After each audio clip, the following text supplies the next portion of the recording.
Pengalaman aku yang udah 11 tahun di Malaysia, tapi nggak ada apa-apa dan nggak punya apa-apa guys. Mau dikatakan berhasil, tapi memang jauh lah dari kata-kata berhasil tuh, karena belum punya apa-apa. Gila. Hari ini RM1 3.900. Hancur bos. Mata wang Indonesia jatuh lagi teruk daripada ringgit Malaysia. Hiện tại tỷ giá mà đồng ringgit đổi sang Việt Nam đồng là tầm đâu đó khoảng 61, 62 gì đó mọi người. Malaysia में रहने वालों के लिए बड़ी खुशखबरी। Malaysia government ने 3,000 रिंगिट मुफ्त अमदाद देने का ऐलान। Ringgit Malaysia memang kuatlah. Dasha menunjukkan usahanya untuk mengoyakkan sekeping duit berwarna biru namun gagal. Tidak berhenti di situ, Dasha juga cuba meronyok dan menuangkan air ke atas nota RM1 itu. Rupiah jatuh, ringgit naik, bukan cuma dibicarakan di media Indonesia saja, geng. Namun di media luar negara juga lagi membicarakan hal ini, geng.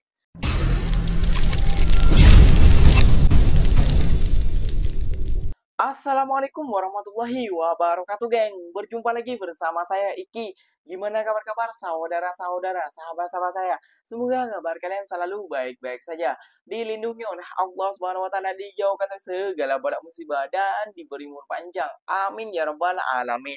Oke, geng, seperti biasanya di video kali ini Ikinya akan ngereksan beberapa video yang telah di-tag maupun yang telah terjumpa di TikTok. Dan di video kali ini Ikinya akan ngereksan sebuah video yang membuat warga Malaysia bangga tentunya, geng ya. Kenapa demikian, geng? Karena ringgit Malaysia makin naik nih, geng.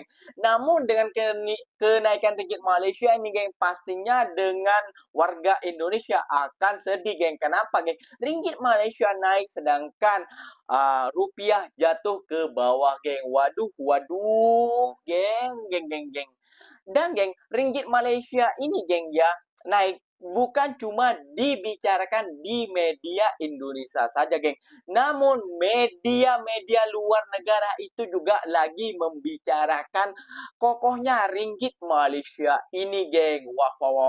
Saking powernya ringgit Malaysia ini sampai dibicarakan oleh beberapa negara, geng. Bahkan influencer daripada Indonesia juga memperbandingkan, geng, ya, ringgit Malaysia versus rupiah. Ya, kalau diperbandingkan tentunya kita masih kalah jauh dengan ringgit Malaysia ya, geng ya.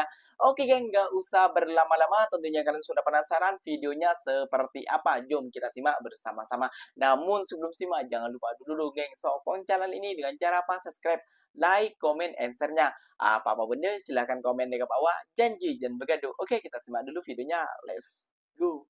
Pengalaman aku yang udah 11 tahun di Malaysia, tapi nggak ada apa-apa dan nggak punya apa-apa guys. Mau dikatakan berhasil, tapi memang jauh lah dari kata-kata berhasil tuh, karena belum punya apa-apa. Jadi memang dulu niat hatiku kalau datang ke Malaysia ini aku mau membantu keuangan keluargaku dan memperbaiki diriku, dan yalah aku nggak menyusahkan orang lain kan. Aku pikir dulu ya, aku kerja kilang, mungkin aku 2 tahun aja mau end contract gitu kan. Nanti aku pulang, aku bisa buat usaha gitu. Nggak taunya sampai sekarang 11 tahun aku udah di Malaysia nih, wah.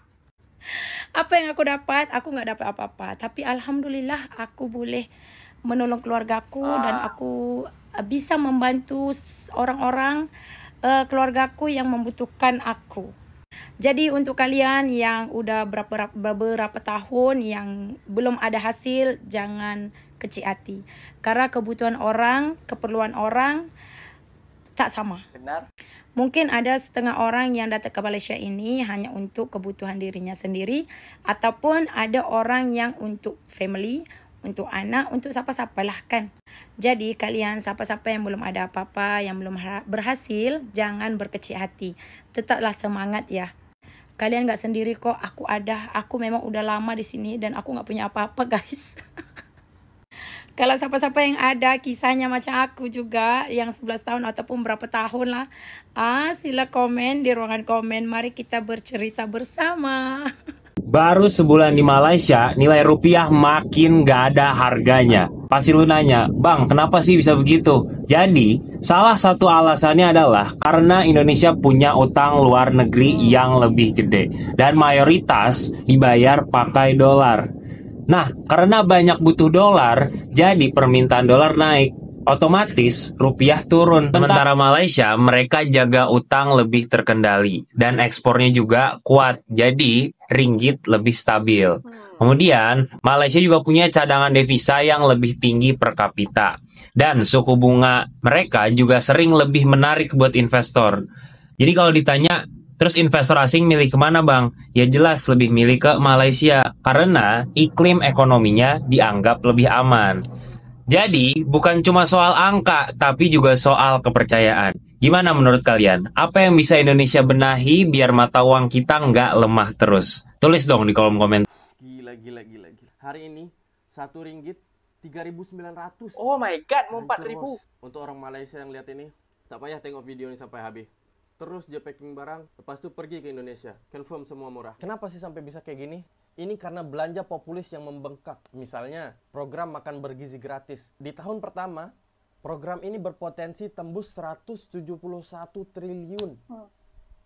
Terus yang lain, Kabinet Pemerintah Indonesia yang baru, itu ada 48 menteri, ada 20 wakilnya. Ini udah besar, boros, terus ritmenya juga belum jelas. Selain itu, DPR mau BI ikut ngejar pertumbuhan ekonomi sebanyak 8%. Bagus, tapi ini nimbulin kekhawatiran terkait dengan independensi BI itu sendiri. Jadi apa? Adanya kombinasi defisit yang besar ditambah potensi cetak uang, ini bisa naikin risk premium rupiah. Sebaliknya, di samping rupiah yang melemah, kebijakan-kebijakan yang dibuat di Malaysia buat ringgit semakin kokoh. Misalnya, reformasi subsidi bahan bakar. Bahan bakar RON 95 untuk kelompok T20 akan dicabut mulai pertengahan 2025.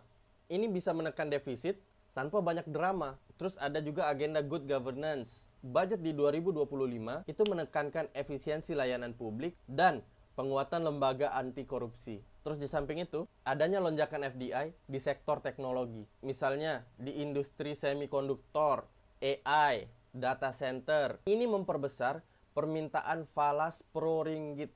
Terus juga ini didukung sama stabilitas kabinet Anwar Ibrahim selama beberapa tahun belakangan ini yang bisa memberi kepastian terkait kebijakan-kebijakannya. Intinya apa? Di saat Indonesia menambah belanja tanpa basis pendanaan yang jelas, modal global akan lebih memilih Malaysia yang bisa menunjukkan disiplin dan reformasi yang konkret. Kalau menurut kalian gimana? Apa yang bikin rupiah melemah saat ini? Oke, yang kita tanggapi yang mbaknya duluan ya, geng ya, yang katanya 11 tahun di Malaysia itu nggak dapat apa-apa. Why kok nggak bisa dapat apa-apa? Namun dia, ikinya yang respect kepada dia masih mengucapkan rasa bersyukur, geng ya. Mungkin dia nih, geng ya, tidak memprioritaskan dirinya sendiri, namun dia lebih ke keluarganya, ke orang tuanya, ke adiknya, ataupun ke saudara-saudaranya, ataupun dia, mbaknya ini mungkin memiliki anak di kampungnya, bisa juga untuk menyekolahkan lebih baik, kayak gitu ya, geng ya. Ya, karena setiap orang bila merantau itu, geng, bila pergi merantau itu tidak semuanya untuk dirinya sendiri, benar yang apa dikatakan mbaknya, geng. Namun, geng, kalau menurut ikinya, pandangan ikinya, simpan juga lah, mbak, sedikit demi sedikit kebutuhan mbak untuk masa tuanya. Itu pendapat ikinya. Karena 11 tahun ya, mbak ya, di Malaysia, kalau gajinya ya minimal 5 juta, wah, sudah berapa, geng? Ya, paling kecil 5 juta lah di Malaysia, geng, kayak gitu ya, geng. Sekarang itu udah 1,7 kayak gitu, dan lain sebagainya, banyak, udah gaji 2 ribuan kayak gitu, geng ya.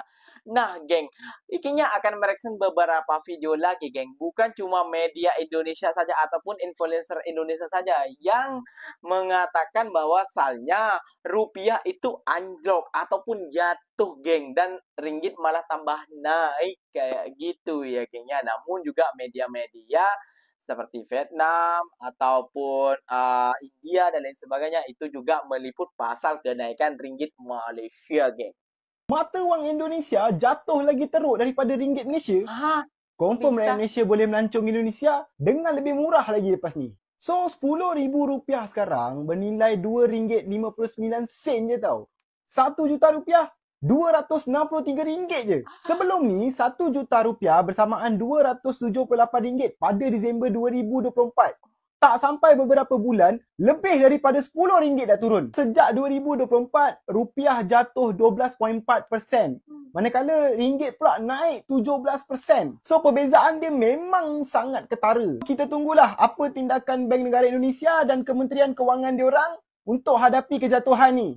Bukan kejatuhan biasa-biasa ni. Tapi dalam masa yang sama, bank negara kita dan Kementerian Kewangan kita pun kena ambil langkah berhati-hatilah. Takutlah apa-apa jadi kat depan kan. Jadi apa pendapat korang? Kenapa rupiah ni boleh jatuh teruk? Adakah sebab pilihan raya?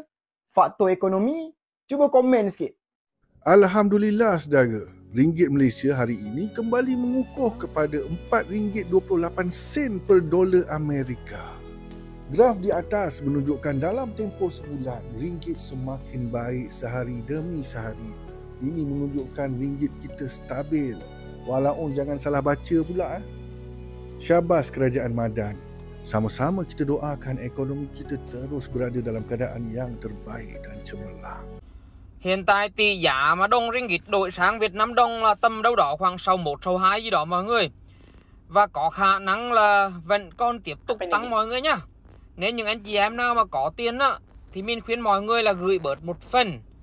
Không nên gửi hết mọi người nhá, bởi vì khi mà nó tăng thêm nữa thì mình vẫn còn có tiền để gửi. Còn nếu mà mọi người gửi hết rồi mà đến khi nó tăng lên tiếp á thì mình hết tiền để gửi đúng không? Nên là mình khuyên mọi người nếu mà mọi người có thì mọi người gửi trước là 25% hoặc là 50%. Đời mà giá nó tăng tiếp á, thì mọi người có thể gửi tiếp. Bởi vì theo dự đoán á, của các nhà phân tích thì có thể tăng tiếp mọi người nhá. Vẫn còn tiếp tục tăng. Ok mọi người nhá. Malaysia में रहने वालों के लिए बड़ी खुशखबरी। Malaysia government ने 3,000 रिंगिट मुफ्त अमदाद देने का ऐलान किया है। अगर आप 3 महीने से ज्यादा समय से मलेशिया में रह रहे हैं तो आप भी मुफ्त 3,000 रिंगिट वसूल कर सकते हैं और यह पैसा हर आदमी को मिलेगा। अप्लाई करने के लिए गूगल पर smartbunty.com लिखें और इस पहली वेबसाइट को ओपन करके इस पहली एप्लीकेशन पर क्लिक करें। नीचे आपको ओपन या अप्लाई करने का ऑप्शन मिल जाएगा और इस वीडियो को शेयर पर जाकर रिपोस्ट लाजमी करें। Ringgit Malaysia memang kuatlah. Wang kertas RM1 mungkin kecil nilainya, tetapi ketahanannya berjaya membuatkan pelancong terpersona dan kagum. Seorang wanita Jerman yang juga pencipta kandungan di media sosial menarik perhatian rakyat Malaysia selepas dia menunjukkan betapa sukarnya untuk merosakkan wang kertas itu. Video berdurasi kurang 30 saat yang dimuat naik oleh pengguna Instagram Bule Barbie Official itu memaparkan seorang wanita warga Jerman dikenali sebagai Dasha menunjukkan usahanya untuk mengoyakkan sekeping duit berwarna biru namun gagal. Tidak berhenti di situ, Dasha juga cuba meronyok dan menuangkan air ke atas nota RM1 itu tetapi ia masih kering serta utuh. Lantas membuatkan dia menggelarkan wang itu sangat kuat selepas beberapa percubaannya untuk merosakkannya gagal. Tindakannya itu mendapat reaksi lucu daripada netizen Malaysia yang menyatakan wang itu memang direka untuk digunakan kanak-kanak supaya tidak mudah hancur. Manakala ada juga yang berseluruh dengan mencabar Dasha untuk cuba menggunakan wang kertas RM50 atau RM100 pula. Jadi bule dari Jerman ini, geng, itu sempat lama juga tinggal di Indonesia, geng. Ya, tahu sendiri ya, geng, ya, uang rupiah di Indonesia itu kalau dipegang ya mungkin barunya berapa tahun sudah kucel kayak gitu, sudah rusak, udah jelek kayak gitu ya, geng. Ya. Namun dia mencoba dengan uang ringgit Malaysia, geng. Katanya kuat dan kokoh. Wah. Nah, itulah, geng, ya. Tadi kenaikan ringgit Malaysia bukan cuma dibicarakan di media Indonesia saja, namun di negara-negara lain juga dibicarakan tentang kenaikan ringgit Malaysia, geng. Wah. Jadi rupiah jatuh, ringgit naik bukan cuma dibicarakan di media Indonesia saja, geng, namun di media luar negara juga lagi membicarakan hal ini, geng. Ya, kenapa tidak seperti itu, geng? Kenapa ringgit Malaysia makin kukuh dan makin naik? Karena banyaknya investor yang masuk ke negara Malaysia. Sedangkan negara kita kebelakangan ini, ya, geng, ya, kebelakangan ini faktanya bukan main-main, geng. Banyak perusahaan-perusahaan yang berada di Indonesia itu mengalami PHK. Gimana, geng, negeri kita mau berkembang ke depannya? Udah banyak PHK. TV PHK, pekerjaan PHK, dan lain-lain juga PHK. Waduh, makinlah susah rakyat kita, rakyat Indonesia, geng. Jadi kalian bersyukurlah buat para kalian yang bekerja di Malaysia. Gak usah ugal-ugalan, gak usah belagak-belagaan, gak usah menyembuhkan dirinya karena di negara kita lagi lagi kegelapan kayak gitu, lagi gelap kayak gitu ya istilahnya lah kayak gitu. Jadi kalian harus bersyukur di negara-negara lain kalian yang tinggal yang mencari pekerjaan, bekerjalah dengan sebaik mungkin dan mencari rezeki secepat mungkin kayak gitu, geng. Jangan balik dulu maksud rezekinya karena di negara kita masih tidak baik-baik saja. Oke geng, mungkin videonya sampai di sini saja. Semoga video ini bermanfaat dan semoga kalian suka dengan video ini. Terima kasih banyak buat kalian yang like, comment, and share-nya. Ikinya pamit undur diri dulu. Wassalamualaikum warahmatullahi wabarakatuh geng. Berjumpa lagi tahu di mana di next video. Bye bye.